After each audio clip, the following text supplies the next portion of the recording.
শেষবার পাড়ায় এলো বাবিন। ব্যারিকেড ভেঙে পাড়ার ছেলেকে চোখের জলে বিদায় প্রতিবেশীদের। ভিড় উপচে পড়ছে রাহুল অরুণোদয় বন্দ্যোপাধ্যায়ের বিজয়গড়ের বাড়ির নিচে।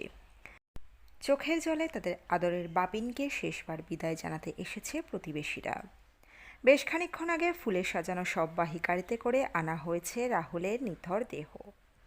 বাবিনকে একটিবার দেখার জন্য পাড়ার মানুষের আকুতির কাছে ভেঙে পড়ল ব্যারিকেড। ভিড় সামলাতে হিমশিম খাচ্ছে পুলিশ। এরপরেই সেখান থেকে ভিড় সরিয়ে কোনো মতে রাহুলের মৃতদেহ নিয়ে যাওয়া হয়েছে বাড়ির 3 তলায়। তবে বাড়ির উপরে রাহুলের ফ্ল্যাটে কাউকে উঠতেই দেওয়া হচ্ছে না।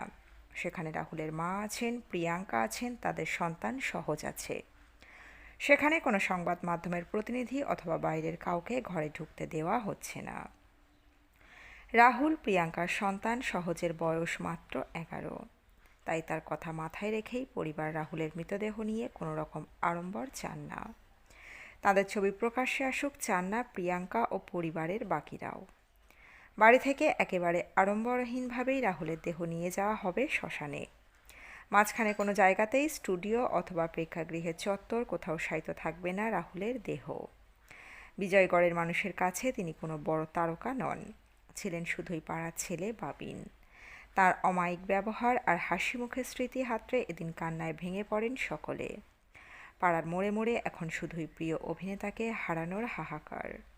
রাহুলের মৃত্যুর ঠিক আগে কি ঘটেছিল তা নিয়ে এখনও রয়েছে ধোঁয়াশা।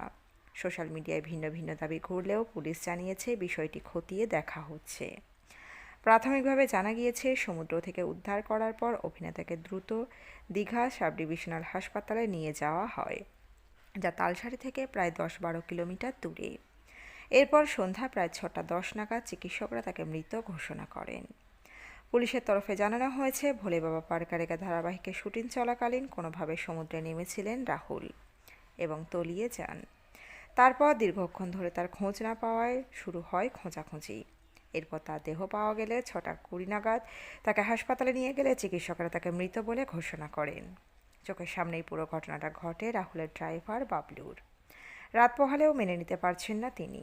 দীর্ঘ 16 বছর ধরে রাহুলের সারথি তিনি। সংবাদ মাধ্যমকে এক সাক্ষাৎকারে তিনি বললেন, শুটিংয়ের সময় নায়িকার হাত ধরে জলের দিকে এগিয়ে যাওয়ার সিন ছিল। দাদা তাই করছিলেন। হঠাৎই জলের তোড়ে তলিয়ে যেতে থাকেন। টেকনিশিয়ানরা সবাই ছুটে যায় উদ্ধার করার জন্য। নায়িকাও পড়ে যান। দুজনকেই উদ্ধার করা হয়, তখনও শরীরে প্রাণ ছিল, কিন্তু ততক্ষণে অনেকটা জল খেয়ে ফেলেছিলেন দাদা। কিন্তু ডাক্তার বলেন রাস্তাতেই নাকি সব শেষ হয়ে গিয়েছে। তো বন্ধুরা, এই আপডেটে ছিল এতটুকুই। দ্রুত ফিরে আসছি এরকমই নতুন কোনো আপডেট নিয়ে।